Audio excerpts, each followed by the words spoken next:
मार्च 1953 में नए पत्ते पत्रिका में प्रकाशित नई कविता के रूप विधान और वस्तु तत्व निबंध किसका है?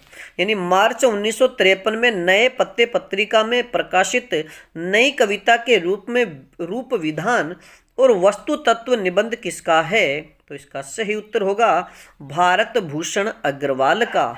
अगला प्रश्न की यानी अगले प्रश्न की हम चर्चा करें तो नई कविता श्रोता के दृष्टिकोण से यानी नई कविता श्रोता के दृष्टिकोण से निबंध के लेखक कौन है? मित्रों याद रखिएगा कि जो गोष्ठी हुई थी 1953 में परिमल पत्रिका में जो गोष्ठी हुई थी उसके बाद में जगदीश गुप्त, रामस्वरूप चतुर्वेदी, भारत भूषण अग्रवाल और भी अनेक विद्वानों ने नई कविता पर अपने अपने लेख या अपने अपने निबंध लिखे थे। तो नई कविता श्रोता के दृष्टिकोण से यह निबंध किसने लिखा? तो इसका सही उत्तर होगा ब्रजेश्वर शर्मा। बात करें आज के अगले प्रश्न की। अगस्त 1953 में कल्पना पत्रिका प्रकाशित यानी अगस्त 1953 में कल्पना पत्रिका में प्रकाशित नई कविता में मुक्त छंद लेख के रचयिता कौन है? मित्रों याद रखिएगा कि नई पत्ते ये पत्रिका अलग थी और उसमें तो भारत भूषण अग्रवाल का निबंध छपा था, लेकिन अगस्त 1953 में कल्पना पत्रिका में एक लेख लिखा गया था नई कविता में मुक्त छंद। इस निबंध के रचयिता कौन है? तो इसका सही उत्तर होगा रामस्वरूप चतुर्वेदी। अगला प्रश्न, किसने नई कविता को प्रयोगवाद का ही विकसित रूप माना है? यानी किसने नई कविता को प्रयोगवाद का ही विकसित रूप माना है?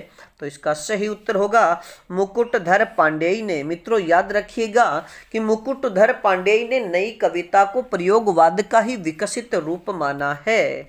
अब बात करें आज के अगले प्रश्न की।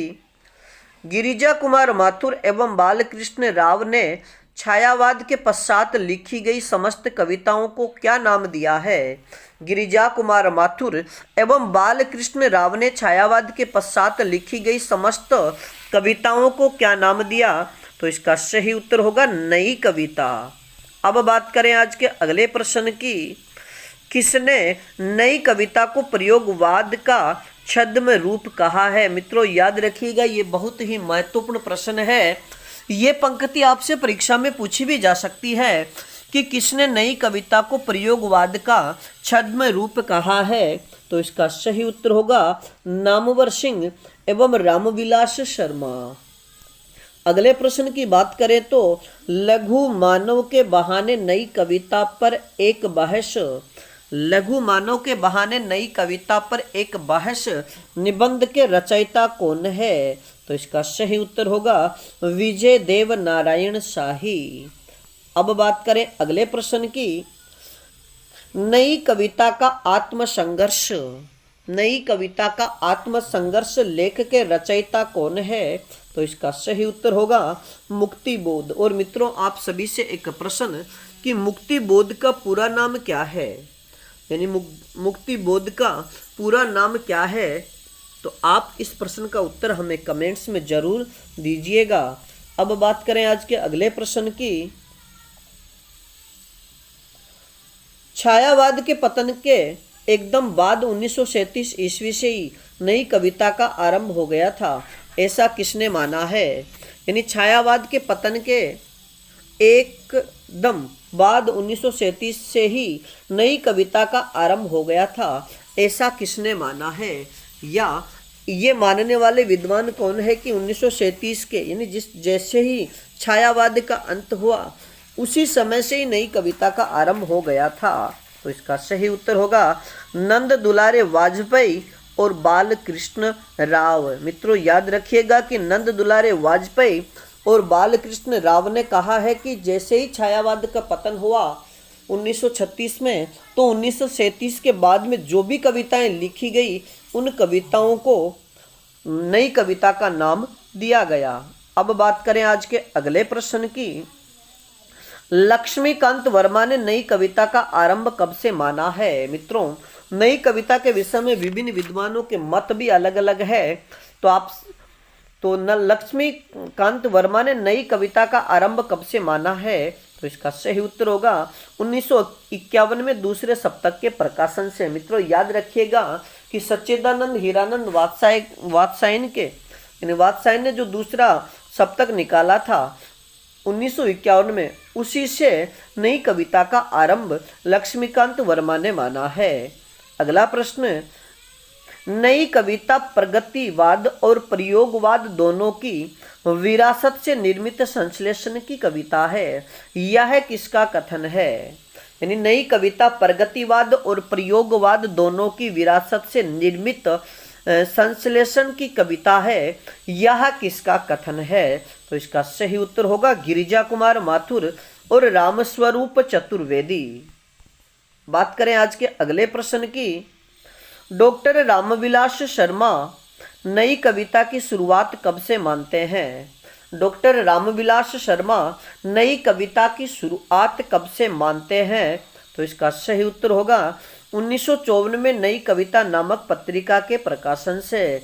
मित्रों याद रखिएगा, डॉक्टर रामविलास शर्मा नई कविता की शुरुआत 1954 में नई कविता नामक पत्रिका, जिसका प्रकाशन डॉक्टर जगदीश गुप्त ने किया था, से मानते हैं। अब बात करें आज के अगले प्रश्न की।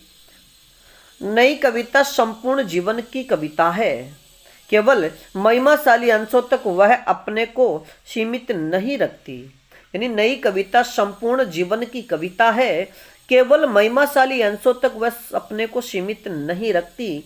यह किसका कथन है? तो इसका सही उत्तर होगा रामस्वरूप चतुर्वेदी।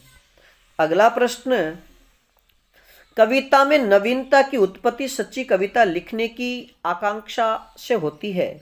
यानी कविता में नवीनता की उत्पत्ति सच्ची कविता लिखने की आकांक्षा से होती है। नई कविता के विषय में यह कथन किस आलोचक का है? तो इसका सही उत्तर होगा डॉक्टर जगदीश गुप्त का। अब बात कर। नमस्कार दोस्तों, अपनी पाठशाला चैनल पर आप सभी का हार्दिक स्वागत है। तो कैसे हो मित्रों? मैं आशा करता हूं कि आप सभी स्वस्थ होंगे, मस्त होंगे और निरंतर अपनी पढ़ाई में लगे हुए होंगे। तो मित्रों, मैं फिर से हाजिर हूं एक नई क्लास के साथ में, और आज का अपना टॉपिक होगा हिंदी गद्य साहित्य का उद्भव और विकास। यानी आज की कक्षा में हम चर्चा करने वाले हैं गद्य साहित्य को लेकर के, और गद्य साहित्य का जो प्रारंभिक उद्भव और विकास है, आज की कक्षा में उन्हीं की चर्चा करेंगे। क्योंकि कल एक दो भाई बहनों का कमेंट्स आया था कि सर आप गद्य साहित्य भी करवा दीजिए। तो हम आज की कक्षा से शुरू कर रहे हैं गद्य साहित्य का उद्भव और विकास। इसके बाद पढ़ेंगे कहानी विधा, निबंध विधा, उपन्यास विधा, जितनी भी यात्रा वृत्तांत संस्मरण है, इन सभी का अध्ययन करते रहेंगे। और मित्रों साथ साथ में प्रगतिवाद, छायावाद, द्विवेदी युग, इनके जो लेखक और कवि हैं, इनका जीवन परिचय भी पढ़ते रहेंगे। तो मित्रों शुरू करें आज की क्लास का पहला प्रश्न। चंपू काव्य, और मित्रों याद रखिएगा चंपू काव्य यानी गद्य पद्य मिश्रित जो रचना होती है उसे हम चंपू काव्य कहते हैं। तो चंपू काव्य की प्राचीनतम रचना कौन सी है? चंपू काव्य की प्राचीनतम रचना कौन सी है? यानी गद्य पद्य मिश्रित जो प्रथम रचना है वह कौन सी है? तो इसका सही उत्तर होगा राउल वेल। और इस राउल वेल के रचयिता का नाम पूछ लिया जाए तो रोड़ा कवि, यानी राउल वेल की रचना रोड़ा कवि ने की थी। और मित्रों बहुत ही महत्वपूर्ण प्रश्न कि राउल वेल से ही हिंदी में नखशिख जो परंपरा है उसका परिवर्तन हुआ था। यानी आपसे प्रश्न पूछ लिया जाए कि किस रचना से हिंदी की नखशिख परंपरा का परिवर्तन हुआ, तो इसका सही उत्तर होगा फिर राउल वेल। अब बात करें आज के अगले प्रश्न की।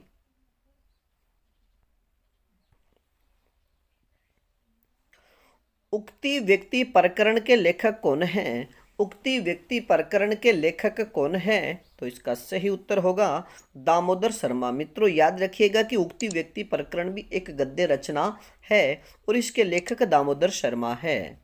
अगला प्रश्न, यानी आज की कक्षा में जो रचनाएं हम पढ़ेंगे ये केवल गद्य साहित्य से संबंधित है।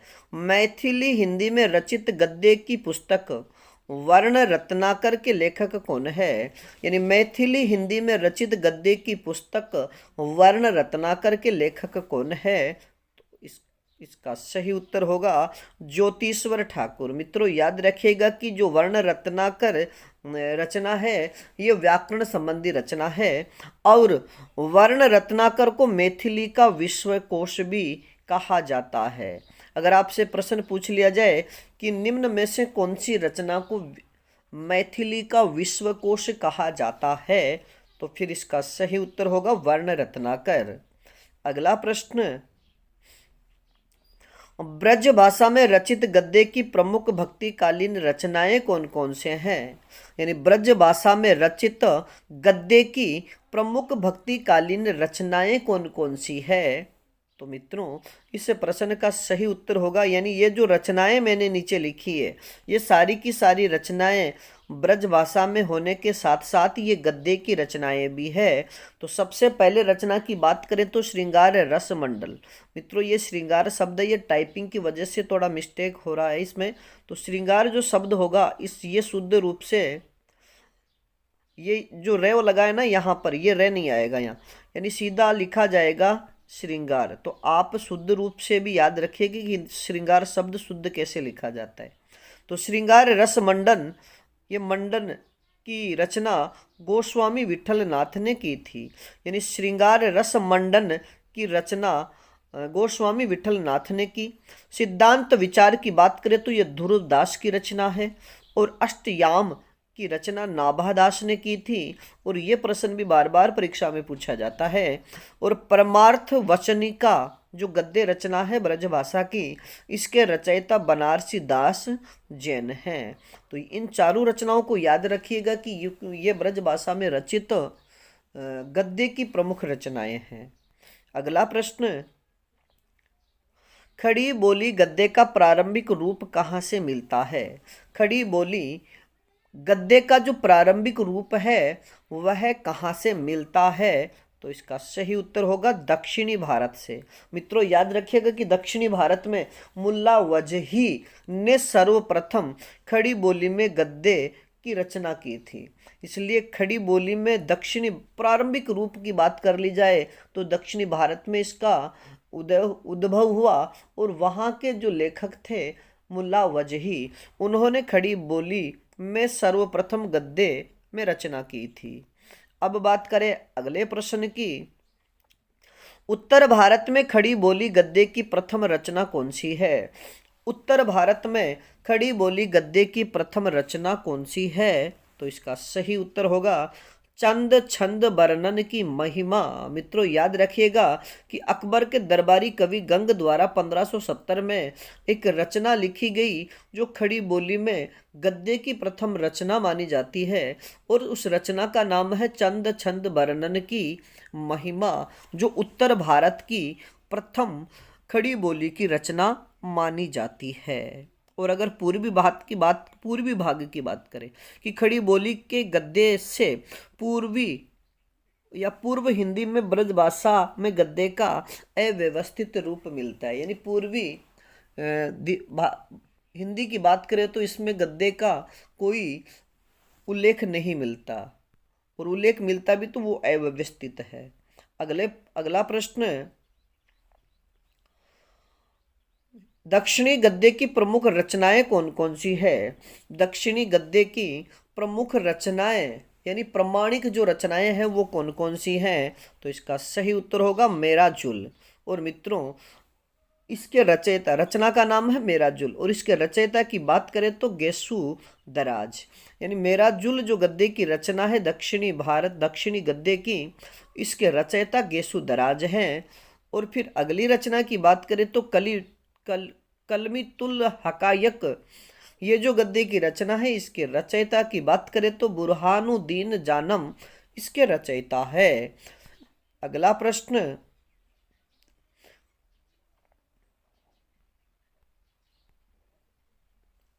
राजस्थानी गद्य रचनाओं में अचल दास खिचीरी वचनिका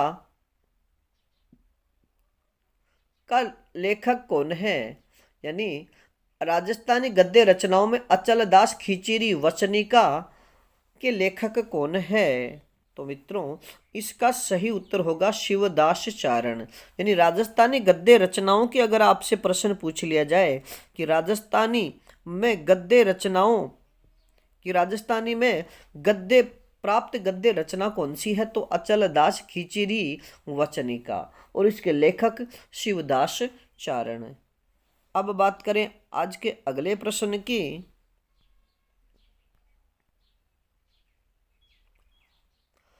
प्रमाणित खड़ी बोली गद्य की प्रथम रचना कौन सी मानी जाती है?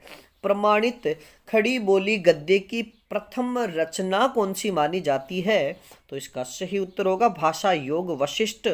और मित्रों इसकी रचना 1741 ईस्वी में राम प्रसाद निरंजनी द्वारा की गई। यानी भाषा योग वशिष्ठ जो रचना है ये प्रमाणित खड़ी बोली गद्य की प्रथम रचना है। 1741 में इसका रचना काल है। और इसके रचयिता की बात करें तो राम प्रसाद निरंजनी इसके रचयिता है।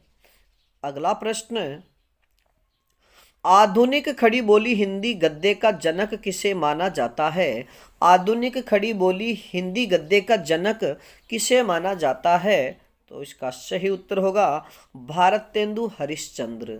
और मित्रों भारतेंदु हरिश्चंद्र के जो युग यानी भारतेंदु युग और इसके जो प्रमुख कवि हैं, कवि लेखक हैं, इनका वर्णन भी यानी इनसे संबंधित जो क्लासें हैं मैंने अपने YouTube चैनल पर डाल रखी है और प्ले लिस्ट भी बनी हुई है। तो आप वहां जाकर के भारतेंदु युग का विस्तार से अध्ययन कर सकते हो और इससे जुड़े हुए जितने भी लेखक हैं उनका भी मैंने वहां पर जीवन परिचय दिया है। अगला प्रश्न, आधुनिक हिंदी गद्य का पूरा आभास 19वीं सदी के किन दो लेखकों से प्राप्त होता है? यानी आधुनिक हिंदी गद्य का पूरा आभास 19वीं सदी के वे कौन से दो लेखक हैं जिनसे खड़ी बोली का पूरा आभास प्राप्त होता है? तो इसका सही उत्तर होगा मुंशी सदा सुखलाल व सदल मिश्र। मित्रों मुंशी सदा सुखलाल और सदल मिश्र इनके द्वारा रचित जो रचनाएं हैं वो खड़ी बोली की यानी आधुनिक जो हिंदी है उसकी प्रसिद्ध रचनाएं हैं और इनकी रचनाओं से ही खड़ी बोली का या हिंदी गद्य का पूरा आभास प्राप्त होता है। अगला प्रश्न, राजस्थानी का कौन सा साहित्य हिंदी गद्य के लिए प्रसिद्ध है? राजस्थानी का कौन सा साहित्य हिंदी गद्य के लिए प्रसिद्ध है? तो इसका सही उत्तर होगा वात साहित्य। अगला प्रश्न, 19वीं सदी के खड़ी बोली गद्य लेखन में किस कॉलेज का महत्वपूर्ण योगदान रहा? यानी 19वीं सदी के खड़ी बोली गद्य के लेखन में किस कॉलेज का महत्वपूर्ण योगदान रहा? तो इसका सही उत्तर होगा फोर्ट विलियम कॉलेज, जिसकी स्थापना 1810 ईस्वी मानी जाती है। अगला प्रश्न, विशुद्ध संस्कृत निष्ठ हिंदी का समर्थन किसने किया है? विशुद्ध संस्कृत निष्ठ हिंदी गद्य का समर्थन किसने किया? तो इसका सही उत्तर होगा राजा लक्ष्मण सिंह ने। अगला प्रश्न,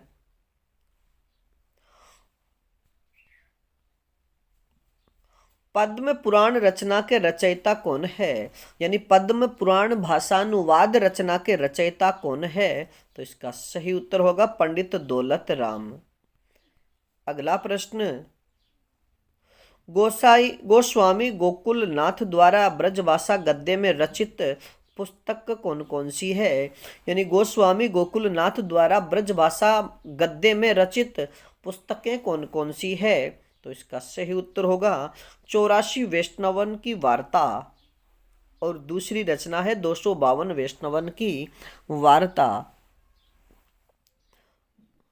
अगला प्रश्न, गद्य रचना सूरदास की वार्ता के रचयिता कौन है? गद्य रचना सूरदास की वार्ता के रचयिता कौन है? तो इसका सही उत्तर होगा हरि राय। अगला प्रश्न, 19वीं सदी के प्रारंभ में खड़ी बोली गद्य के 4 लेखक कौन कौन से माने गए हैं? 19वीं सदी के प्रारंभ में खड़ी बोली गद्य के चार लेखक कौन कौन से माने गए हैं, या फिर खड़ी बोली को एक साथ आगे बढ़ाने वाले चार लेखक या लेखक चतुष्टय कौन माने गए हैं? तो मित्रों, मुंशी, पहले लेखक की बात करें तो मुंशी सदा सुखलाल, दूसरे ईसा अल्लाह खां, तीसरे लेखक लल्लू लाल और चौथे हैं सदल मिश्र। मित्रों, इन चारों लेखकों का नाम याद रखिएगा, क्योंकि इनसे वस्तुनिष्ठ प्रश्न पूछा जाता है कि निम्न में से कौन सा लेखक हिंदी खड़ी बोली गद्य को आगे बढ़ाने वालों में शामिल नहीं है। तो इन चारों को याद रखिएगा, मुंशी सदा सुखलाल, ईसा अल्लाह खां, लल्लू लाल और सदल मिश्र। अगला प्रश्न, सदा सुखलाल की खड़ी बोली गद्य की रचना कौन सी है? सदा सुखलाल की खड़ी बोली गद्य की रचना कौन सी है? तो इसका सही उत्तर होगा सुख सागर। अगला प्रश्न, वाद की समय सीमा क्या मानी गई है? प्रयोगवाद की समय सीमा क्या मानी गई है? तो इसका सही उत्तर होगा 1943 ईस्वी से 1952 ईस्वी तक। यानी प्रयोगवाद की जो समय सीमा है वो 1943 से लेकर 1952 ईस्वी तक है। अगला प्रश्न, हिंदी में प्रयोगवाद का आगमन किस आंदोलन के फलस्वरूप हुआ? यानी हिंदी में प्रयोगवाद का आगमन किस आंदोलन के फलस्वरूप हुआ? तो इसका सही उत्तर होगा ब्रिटेन के न्यू सिग्नेचर आंदोलन के तहत। यानी ब्रिटेन में एक आंदोलन चला था, उसका नाम था न्यू सिग्नेचर, और उसी आंदोलन की तर्ज पर हिंदी में एक आंदोलन का आगमन हुआ, उसका नाम है प्रयोगवाद। मित्रों, आप याद रखिएगा कि हिंदी में प्रयोगवाद का आगमन ब्रिटेन के न्यू सिग्नेचर आंदोलन के फलस्वरूप माना जाता है। 1932 में स्टेफेन स्पेंडर और ओडेन एम्पसन एवं लेहमैन ने मिलकर एक संयुक्त काव्य संकलन जिसका नाम है न्यू सिग्नेचर के नाम से प्रकाशित करवाया, और इसी काव्य संकलन से प्रयोगवाद साहित्य का बीजारोपण माना जाता है। अब बात करें आज के अगले प्रश्न की। प्रयोगवाद को प्रगतिवाद की प्रतिक्रिया फलस्वरूप उत्पन्न किसने माना है? प्रयोगवाद को प्रगतिवाद की प्रतिक्रिया स्वरूप उत्पन्न किसने माना है? तो इसका सही उत्तर होगा doctor Namvar Singh, doctor Nagendra, doctor Ramvilas Sharma और डॉक्टर गणपति चंद्र गुप्त। मित्रों, आप सभी याद रखिएगा कि डॉक्टर नामवर सिंह, डॉक्टर नगेंद्र, रामविलास शर्मा और डॉक्टर गणपति चंद्र गुप्त के अलावा विलोचन शर्मा ने भी प्रयोगवाद को प्रगतिवाद की प्रतिक्रिया फलस्वरूप उत्पन्न माना है। अगला प्रश्न, प्रयोगवाद का मूलाधार व्यक्तिकता एवं मनोविश्लेषणवाद को किसने माना है? यानी प्रयोगवाद का मूल आधार व्यक्तिकता एवं मनोविश्लेषणवाद को किसने माना है? तो इसका सही उत्तर होगा डॉक्टर बच्चन सिंह। और मित्रों, अब इससे संबंधित यानी विभिन्न विद्वानों के अनुसार प्रयोगवाद के मूलाधार क्या क्या रहे हैं, यानी जो भी विद्वान हुए उन्होंने प्रयोगवाद के मूल आधार क्या क्या बताए हैं। तो मित्रों, नवीन कल्पना, यानी प्रयोगवाद की मूल आधार नवीन कल्पना को किसने माना है? तो इसका सही उत्तर होगा नलिन विलोचन शर्मा, यानी नवीन, नए से शुरू होने वाला नलिन विलोचन शर्मा। और बात करें आगे फिर नवीन भाव एवं भाषा शैली, यानी नवीन भाव एवं भाषा शैली को किसने माना? तो नंद दुलारे वाजपेयी ने। केवल नवीन कल्पना शब्द आता है तो नलिन विलोचन शर्मा, लेकिन नवीन भाव के साथ में अगर भाषा शैली भी जुड़ गई तो हो जाएगा नंद दुलारे वाजपेयी। और अतिबौद्धिकता, यानी प्रयोगवाद का मूल आधार अतिबौद्धिकता किसने मानी है? तो इसका सही उत्तर होगा गजानंद माधव मुक्तिबोध ने। अब बात करें आज के अगले प्रश्न की। प्रयोगवाद को कविता का भंजक किसने कहा है? प्रयोगवाद को कविता का भंजक किसने कहा है? तो इसका सही उत्तर होगा नंद दुलारे वाजपेयी ने। और मित्रों, याद रखिएगा कि डॉक्टर गणपति चंद्र गुप्त ने प्रयोगवाद एवं नई कविता दोनों के लिए संयुक्त रूप से अति यथार्थवादी शब्द का प्रयोग किया है। अगर आपसे प्रश्न पूछ लिया जाए कि प्रयोगवाद के लिए अति यथार्थवादी शब्द का प्रयोग किसने किया, तो इसका सही उत्तर होगा डॉक्टर गणपति चंद्र गुप्त। आज की क्लास का अगला प्रश्न, प्रयोगवाद सामाजिक मान्यताओं एवं कलाओं के प्रति नवीन दृष्टिकोण है। प्रयोगवाद सामाजिक मान्यताओं एवं कलाओं के प्रति नवीन दृष्टिकोण है, यह कथन किसका है, तो इसका सही उत्तर होगा अज्ञेय का। और मित्रों, आप सभी से एक प्रश्न कि अज्ञेय का पूरा नाम क्या है, अज्ञेय का पूरा नाम क्या है, इस प्रश्न का उत्तर आप हमें कमेंट्स में दीजिए। अगला प्रश्न, प्रयोगवाद को पाश्चात्य साहित्य के प्रतीकवाद का अनुकरण किसने माना है। प्रयोगवाद को पाश्चात्य साहित्य के प्रतीकवाद का अनुकरण किसने माना है, तो इसका सही उत्तर होगा शिव सिंह चौहान ने। अगला प्रश्न, प्रयोगवाद शब्द का प्रयोग सबसे पहले किसने किया। प्रयोगवाद शब्द का प्रयोग सबसे पहले किसने किया, तो इसका सही उत्तर होगा आचार्य नंद दुलारे वाजपेयी ने अपने निबंध प्रयोगवादी रचनाओं में। मित्रों, याद रखिएगा कि आचार्य नंद दुलारे वाजपेयी ने एक निबंध लिखा था और उस निबंध का शीर्षक था प्रयोगवादी रचनाएं। और ये प्रयोगवादी रचनाएं, ये प्रयोगवादी जो शब्द है, इस शब्द का प्रयोग करने वाले पहले व्यक्ति नंद दुलारे वाजपेयी थे। अब बात करें आज के अगले प्रश्न की, आचार्य नंद दुलारे वाजपेयी का निबंध प्रयोगवादी रचनाएं कब प्रकाशित हुआ। कि आचार्य नंद दुलारे वाजपेयी का जो प्रयोगवादी रचनाएं निबंध है, ये कब प्रकाशित हुआ, तो इसका सही उत्तर होगा 1945 ईस्वी में सरस्वती पत्रिका में। यानी आचार्य नंद दुलारे वाजपेयी का प्रयोगवादी रचनाएं जो निबंध है, ये 1945 में सरस्वती पत्रिका में प्रकाशित हुआ। अब बात करें आज के अगले प्रश्न की, प्रयोगवाद बैठे ठालों का धंधा है। यानी प्रयोगवाद बैठे ठालों का धंधा है, यह कथन किसका है, तो इसका सही उत्तर होगा आचार्य नंद दुलारे वाजपेयी का। अब बात करें आज के अगले प्रश्न की, अज्ञेय ने इस विचारधारा के लिए, यानी अज्ञेय ने इस विचारधारा के लिए प्रयोगवाद शब्द का विरोध करते हुए इसके लिए कौन से शब्द का प्रयोग किया। मित्रों, जो अज्ञेय है, इन्होंने प्रयोगवाद के लिए प्रयोगवाद शब्द का विरोध किया और उन्होंने इस शब्द के लिए कौन सा शब्द प्रयोग किया है, तो इसका सही उत्तर होगा नई कविता। अब बात करें आज के अगले प्रश्न की,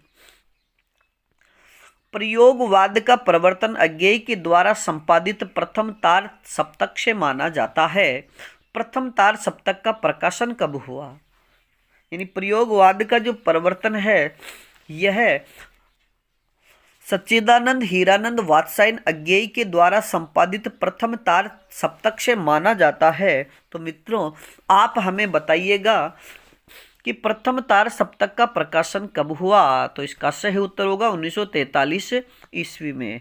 मित्रों, आपको बता दें कि अज्ञेय ने 4 तार सप्तक निकाले थे और ये जो 4 तार सप्तक है, इनमें जो पहला तार सप्तक है, इसे केवल तार सप्तक के नाम से जाना जाता है और यह 1943 ईस्वी में निकाला गया था। अब बात करें आज के अगले तथ्यों की,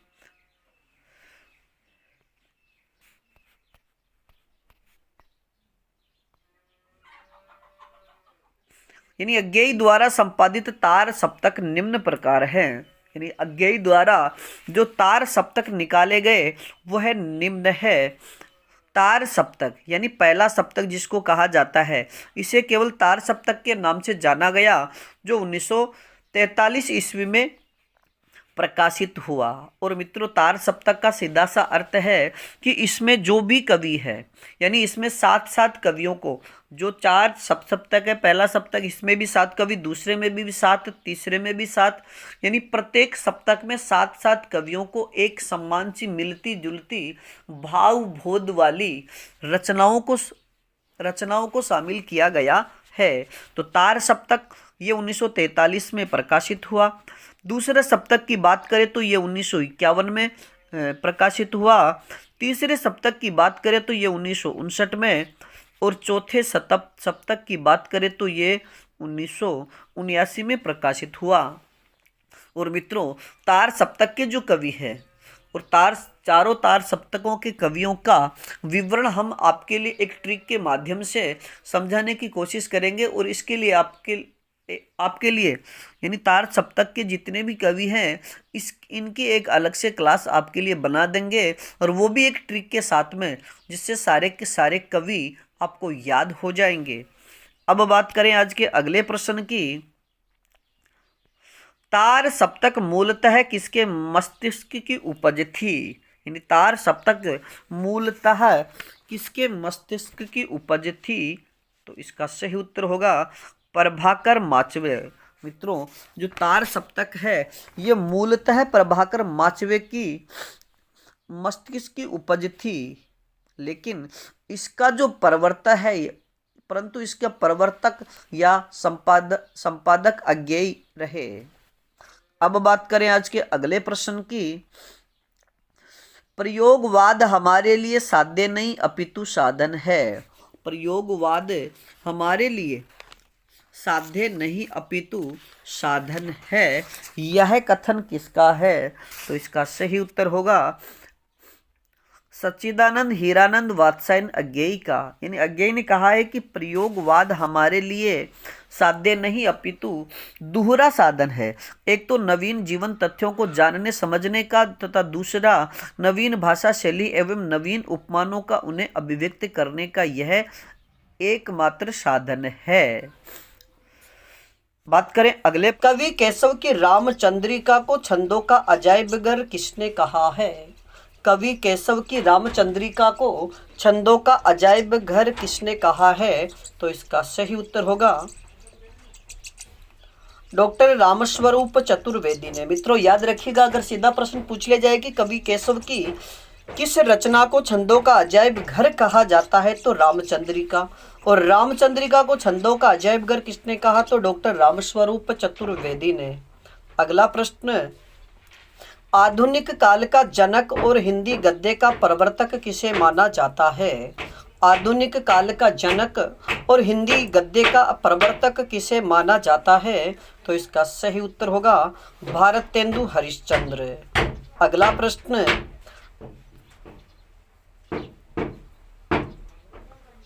अष्टछाप का जहाज किसे कहा जाता है?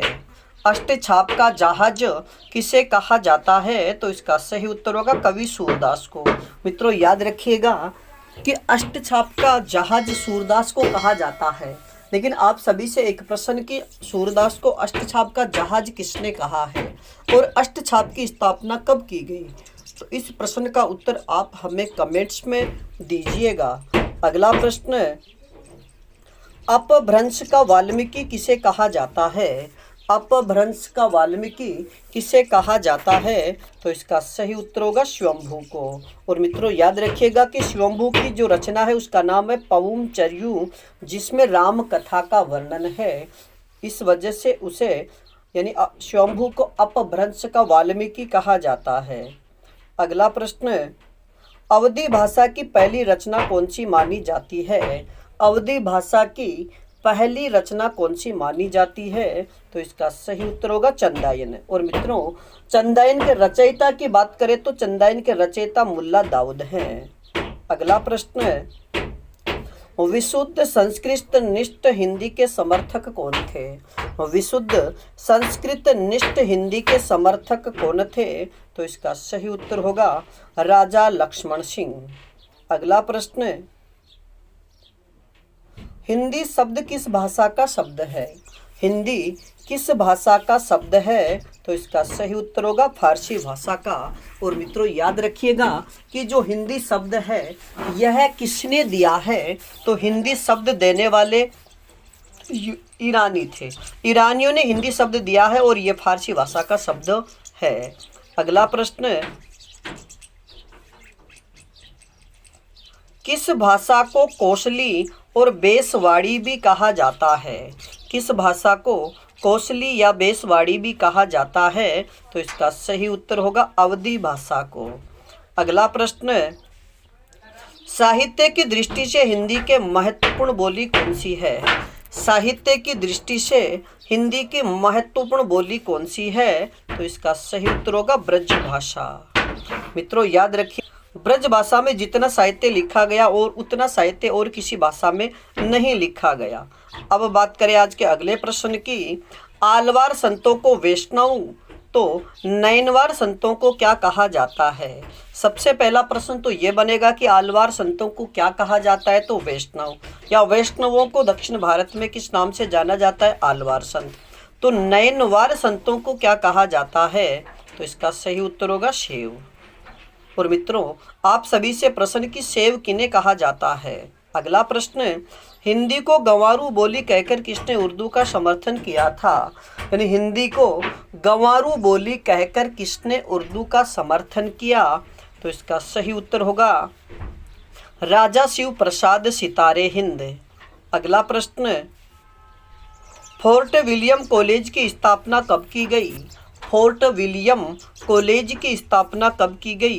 तो इसका सही उत्तर होगा 10 जुलाई 1800 ईस्वी को। मित्रों 10 जुलाई 1800 ईस्वी को फोर्ट विलियम कॉलेज की स्थापना लॉर्ड वेलेस्ली ने की थी। अगला प्रश्न, इलाहाबाद में साहित्यकार संसद की स्थापना किसने की? इलाहाबाद में साहित्यकार संसद की स्थापना किसने की? तो इसका सही उत्तर होगा महादेवी वर्मा ने। अगला प्रश्न, 84 सिद्धों में सबसे ऊंचा स्थान किसका माना जाता है? 84 सिद्धों में सबसे ऊंचा स्थान किसका माना जाता है? तो इसका सही उत्तर होगा लुईपा। मित्रों याद रखिएगा कि सिद्धों की संख्या कितनी है? तो 84। और सिद्धों की अगर भाषा की बात कर ली जाए कि सिद्धों ने कौन सी भाषा का प्रयोग किया, तो संध्या भाषा। लेकिन सिद्धों में सबसे ऊंचा स्थान अगर आपसे पूछा जाता है तो इसका सही उत्तर होगा लुईपा। और मित्रों जितने भी सिद्ध है उन सिद्धों के नाम के पीछे आपको पा जरूर मिलेगा। अगला प्रश्न, हिंदी के आरंभिक रूप को सर्वप्रथम अवहट किसने कहा है? हिंदी के आरंभिक रूप को सर्वप्रथम अवहट किसने कहा? तो इसका सही उत्तर होगा भोले शंकर व्यास ने। अगला प्रश्न, मधुमालती की रचना किसने की? मधुमालती की रचना किसने की? तो इसका सही उत्तर होगा मंझन ने 1545 ईस्वी में। मित्रों सूफी काव्य मधुमालती की रचना मंझन ने 1545 ईस्वी में की। लेकिन अगर इसका नायक आपसे पूछा जाता है कि मधुमालती का नायक कौन है, तो मनोहर, और नायिका की अगर बात की जाती है तो नायिका मधुमालती है। अगला प्रश्न, जायसी ने पद्मावत की रचना कब की थी? यानी मलिक मोहम्मद जायसी ने पद्मावत की रचना कब की? तो इसका सही उत्तर होगा 1540 ईस्वी में शेरशाह सूरी के समय में। अगला प्रश्न, हंसावली के रचयिता कौन हैं? हंसावली के रचयिता कौन हैं? तो इसका सही उत्तर होगा असायत कवि। और मित्रों असायत कवि ने हंसावली की रचना 1370 ईस्वी में की थी। अगला प्रश्न, चित्रावली की रचना किसने व कब की? चित्रावली की रचना किसने व कब की? तो इसका सही उत्तर होगा उस्मान ने। यानी कवि उस्मान ने 1613 ईस्वी में चित्रावली की रचना की थी। और मित्रों इसका नायक की अगर बात कर ली जाए तो इसका नायक सुजान था, तो इसकी नायिका चित्रावली है। अगला प्रश्न, किस रचना में परमर्दी देव के सामंत आल्हा और उदल की वीरता का वर्णन है? किस रचना में परमर्दी देव के सामंत आला और उदल की वीरता का वर्णन है? तो इसका सही उत्तर होगा परमाल रासो। और मित्रों याद रखिएगा कि परमाल रासो के रचयिता जगनिक थे। अगला प्रश्न, मलिक मोहम्मद जायसी ने किस रचना में देवनागरी लिपि के एक एक वर्ण को लेकर सैद्धांतिक बातें कही है? यानी मलिक मोहम्मद जायसी ने किस रचना में देवनागरी लिपि के एक एक वर्ण को लेकर सैद्धांतिक बातें कही?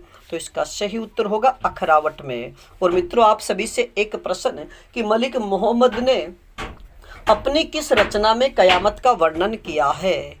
तो इस प्रश्न का उत्तर आप हमें कमेंट्स में दीजिएगा। अगला प्रश्न, अष्टछाप के सबसे वरिष्ठ और सबसे कनिष्ठ कवि कौन है? अष्टछाप के सबसे वरिष्ठ व कनिष्ठ कवि कौन है? तो इसका सही उत्तर होगा कुंभनदास व नंददास। मित्रों, अष्टछाप के सबसे वरिष्ठ कवि की अगर बात की जाए तो कुंभनदास और सबसे कनिष्ठ कवि की बात की जाए तो नंददास है। अगला प्रश्न, नाथ संप्रदाय एवं संत संप्रदाय के या संत काव्य के बीच की कड़ी माना जाता है? यानी किस संप्रदाय को नाथ संप्रदाय और संत काव्य के बीच की कड़ी माना जाता है? तो इसका सही उत्तर होगा निरंजनी संप्रदाय के। अगला प्रश्न, सूरदास की कौन सी रचना सर्वाधिक विवादास्पद रही? यानी भक्ति काल की सगुण काव्य धारा के कृष्ण भक्त कवि सूरदास की वह कौन सी रचना है जो सर्वाधिक विवादित रही? तो इसका सही उत्तर होगा साहित्य लहरी। और मित्रों, याद रखिएगा कि सूरदास की 3 रचनाएं प्रमुख है, सूरसागर, सूरसारावली और साहित्य लहरी। और साहित्य लहरी नायिका भेद से संबंधित रचना है। अगला प्रश्न, सर्वाधिक प्रेमाख्यानों की रचना करने वाले कवि कौन हैं? सर्वाधिक प्रेमाख्यानक काव्यों की रचना करने वाले कवि कौन हैं? तो इसका सही उत्तर होगा जानकवि। और मित्रों, जानकवि की रचनाओं की बात करें तो इनकी कुल 29 रचनाएं प्राप्त होती है। अगला प्रश्न, आचार्य रामचंद्र शुक्ल ने जीवनोत्सव का कवि किसे कहा है? आचार्य रामचंद्र शुक्ल ने जीवनोत्सव का कवि किसे कहा है? तो इसका सही उत्तर होगा सूरदास को। अगला प्रश्न, रहीम दास का वास्तविक नाम क्या था? रहीम दास का वास्तविक नाम क्या था? तो इसका सही उत्तर होगा अब्दुल रहीम खान खाना। अगला प्रश्न, सूफियों की मसनवी शैली से क्या आशय है? यानी सूफियों की अपनी रचनाओं में जो मसनवी शैली अपनाई गई उस मसनवी शैली का क्या अर्थ है? तो इसका सही उत्तर होगा कि जो भी सूफी कवि होते हैं वो अपनी रचना में सबसे पहले ईश वंदना, पैगंबर की स्तुति और साहे वक्त यानी उस समय जो राजा है उसकी प्रशंसा, अगर इनका वो पालन करता है तो उसी शैली को हम मसनवी शैली कहते हैं। अगला प्रश्न, महाभारत के किस पर्व में राम कथा का वर्णन मिलता है? महाभारत के किस पर्व में राम कथा का वर्णन मिलता है? तो इसका सही उत्तर होगा आरण्यक पर्व का। अगला प्रश्न, गुरुमुखी लिपि में रामायण लिखने वाले कौन थे? गुरुमुखी लिपि में रामायण लिखने वाले कौन थे? तो इसका सही उत्तर होगा कपूर चंद त्रिखा। अगला प्रश्न, किस कवि की गोपियां सर्वाधिक तर्कशील है?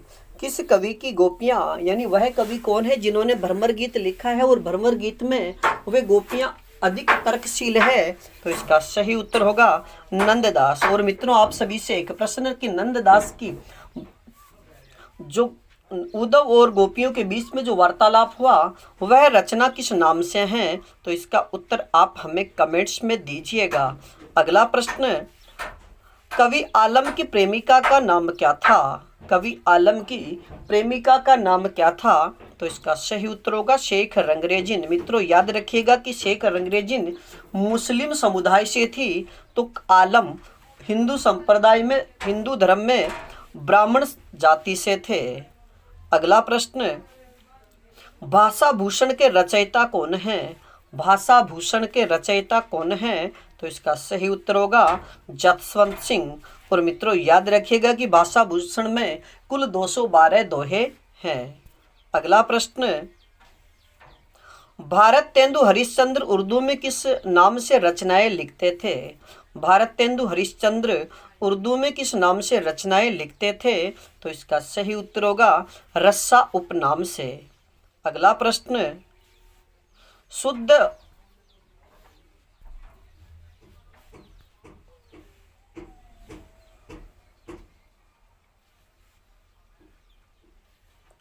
शुद्ध एवं परिमार्जित खड़ी बोली के प्रथम लेखक कौन माने जाते हैं? शुद्ध एवं परिमार्जित खड़ी बोली के प्रथम लेखक कौन माने जाते हैं? तो इसका सही उत्तर होगा राम प्रसाद निरंजनी।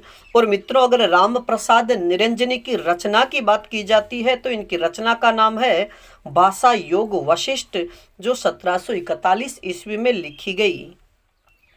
अगला प्रश्न, खड़ी बोली के समर्थकों को हट्टी व मूर्ख किसने कहा था? कि खड़ी बोली के समर्थकों को हट्टी व मूर्ख किसने कहा? तो इसका सही उत्तर होगा जगन्नाथ दास रत्नाकर। अगला प्रश्न, खड़ी बोली में रचित हिंदी का प्रथम नाटक कौन सा माना जाता है? खड़ी बोली में रचित हिंदी का प्रथम नाटक कौन सा माना जाता है? तो इसका सही उत्तर होगा शकुंतला नाटक। और मित्रों, याद रखिएगा कि शकुंतला जो नाटक है ये अनुदित नाटक है और इसके रचयिता राजा लक्ष्मण सिंह थे। अगला प्रश्न, हिंदी में दोहा चौपाई पद्धति के प्रवर्तक कौन माने जाते हैं? हिंदी में दोहा चौपाई पद्धति के प्रवर्तक कौन माने जाते हैं? तो इसका सही उत्तर होगा मलिक मोहम्मद। हिंदी के मुसलमान कवि नामक पुस्तक के लेखक कौन हैं? हिंदी के मुसलमान कवि नामक पुस्तक के लेखक कौन हैं? तो इसका सही उत्तर होगा गंगा प्रसाद सिंह। अगला प्रश्न, जैन साहित्य की रास परंपरा का प्रथम ग्रंथ कौन सा माना जाता है? जैन साहित्य की रास परंपरा का प्रथम ग्रंथ कौन सा माना जाता है? तो इसका सही उत्तर होगा भरतेश्वर बाहुबली रास। अगला प्रश्न, संदेश रासक के रचयिता कौन हैं? संदेश रासक के रचयिता कौन हैं? तो इसका सही उत्तर होगा अब्दुल रहमान। और मित्रों, अब्दुल रहमान की जगह अदहमान नाम भी आपको मिल सकता है। अगला प्रश्न, डॉक्टर रामकुमार वर्मा ने अवधी का प्रथम कवि किसे माना है? डॉक्टर रामकुमार वर्मा ने अवधी भाषा का प्रथम कवि किसे माना है? तो इसका सही उत्तर होगा अमीर खुसरो को। अब बात करें आज के अगले प्रश्न की। पृथ्वीराज रासो की रचना किस शैली में की गई है? पृथ्वीराज रासो की रचना किस शैली में की गई है? तो इसका सही उत्तर होगा पिंगल शैली में। और मित्रों, याद रखिएगा कि राजस्थानी बोलियों से मिश्रित जो ब्रजभाषा का रूप है उसे पिंगल कहा जाता है। और राजस्थानी के साथ में अगर अपभ्रंश का प्रयोग किया जाता है तो उसे डिंगल शैली कहा जाता है। अगला प्रश्न, कयमास वध किस रासो काव्य की प्रमुख घटना है? कयमास वध किस रासो काव्य की प्रमुख घटना है? तो इसका सही उत्तर होगा पृथ्वीराज रासो की। और मित्रों, आप सभी से एक प्रश्न की पृथ्वीराज रासो को पूरा किसने किया था? इस प्रश्न का उत्तर आप हमें कमेंट्स में दीजिएगा। अब बात करें आज के अगले प्रश्न की। आधुनिक काल को प्रेम काल नाम किसने दिया? आधुनिक काल को प्रेम काल नाम किसने दिया? तो इसका सही उत्तर होगा आचार्य विश्वनाथ प्रसाद मिश्र ने। अगला प्रश्न, रीतिकाल रीतिकाल का अंतिम चरण यानी 1843 ईस्वी और भारतेंदु के आगमन काल यानी 1868 यानी 1843 से लेकर के 1868 के मध्य के जो 25 वर्ष का समय है उसे किस नाम से जाना जाता है? तो इसका सही उत्तर होगा संक्रांति काल। अगला प्रश्न, रीतिकाल को श्रृंगार काल नाम किसने दिया? रीतिकाल को श्रृंगार काल नाम किसने दिया? तो इसका सही उत्तर होगा विश्वनाथ प्रसाद मिश्र ने। अगला प्रश्न, खुमान रासों के रचयिता कौन है? खुमान रासों के रचयिता कौन है? तो इसका सही उत्तर होगा दलपति विजय। अगला प्रश्न, भविष्यत कहा के रचनाकार कौन है? भविष्यत कहा के रचनाकार कौन है? तो इसका सही उत्तर होगा कवि धनपाल। अगला प्रश्न, श्रृंगार रस के घोर विरोधी संत कौन थे? श्रृंगार रस के घोर विरोधी संत कौन थे? तो इसका सही उत्तर होगा सुंदरदास। मित्रों याद रखिएगा कि दादू दयाल जी के, संत दादू दयाल के शिष्य सुंदरदास श्रृंगार रस के घोर विरोधी संत थे। अब बात करें अगले प्रश्न की। भक्तमाल के प्रथम टीकाकार कौन थे? भक्तमाल के प्रथम टीकाकार कौन थे? तो इसका सही उत्तर होगा प्रियादास।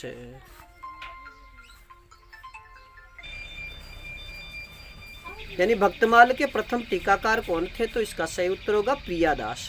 अगला प्रश्न, खड़ी बोली के समर्थकों को हट्टी व मूर्ख किसने कहा? खड़ी बोली के समर्थकों को हट्टी व मूर्ख किसने कहा? तो इसका सही उत्तर होगा जगन्नाथ दास रत्नाकर ने। अब बात करें आज के अगले प्रश्न की।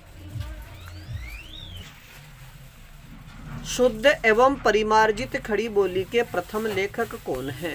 शुद्ध एवं परिमार्जित खड़ी बोली के प्रथम लेखक कौन है? तो इसका सही उत्तर होगा राम प्रसाद निरंजनी। अब बात करें आज के अगले प्रश्न की। हिंदी के प्रथम रिपोर्टाज लेखक कौन माने जाते हैं? हिंदी के प्रथम रिपोर्टाज लेखक कौन माने जाते हैं? तो इसका सही उत्तर होगा शिवदान सिंह चौहान। अगला प्रश्न, सवैयों के शहंशाह किस कवि को कहा जाता है? सवैयों के शहंशाह किस कवि को कहा जाता है? तो इसका सही उत्तर होगा कवि रसखान को। और मित्रों आप सभी से एक प्रश्न की रसखान का मूल नाम क्या था? इस प्रश्न का उत्तर आप हमें कमेंट्स में दीजिएगा। अब बात करें आज के अगले प्रश्न की। आधुनिक युग का कबीर किसे कहा जाता है? आधुनिक युग का कबीर किसे कहा जाता है? तो इसका सही उत्तर होगा नागार्जुन को। और मित्रों याद रखिएगा कि नागार्जुन ने 1936 में श्रीलंका जाकर के बौद्ध धर्म की दीक्षा ली थी और वहीं पर दीक्षा ली थी और वहीं पे अपना नाम नागार्जुन बदल लिया था। वैसे इनका मूल नाम की बात करें तो इनका मूल नाम वैद्यनाथ मिश्र था। अगला प्रश्न, हिंदी के प्रथम वैज्ञानिक कहानी कौन सी मानी जाती है? हिंदी की प्रथम वैज्ञानिक कहानी कौन सी मानी जाती है? तो इसका सही उत्तर होगा चंद्रलोक की यात्रा। अगला प्रश्न, भाषा का जादूगर यानी भाषा का जादूगर किसे कहा जाता है? तो इसका सही उत्तर होगा शिव पूजन सहाय को।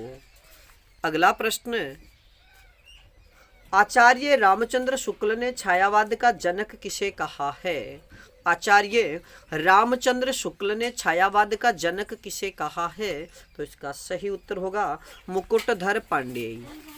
अगला प्रश्न, हिंदी का कौन सा छायावादी कवि अरविंद दर्शन से प्रभावित होकर काव्य रचना करने लगा था? हिंदी का कौन सा छायावादी कवि अरविंद दर्शन से प्रभावित होकर काव्य रचना करने लगा था? तो इसका सही उत्तर होगा सुमित्रा नंदन पंथ। अगला प्रश्न, किस आरंभिक खड़ी बोली के लेखक ने निसार उपनाम से उर्दू में साहित्य रचना की है? किस आरंभिक खड़ी बोली के लेखक ने निसार उपनाम से उर्दू में साहित्य रचना की है? तो इसका सही उत्तर होगा मुंशी सदा सुखलाल ने। अगला प्रश्न, राजा लक्ष्मण सिंह का खड़ी बोली के स्वरूप संबंधी क्या मत था?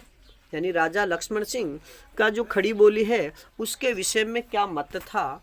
तो इसका सही उत्तर होगा विशुद्ध संस्कृत निष्ठ हिंदी। यानी राजा लक्ष्मण सिंह विशुद्ध संस्कृत निष्ठ हिंदी के समर्थक थे। अगला प्रश्न, नव भक्तमाल के रचयिता कौन है?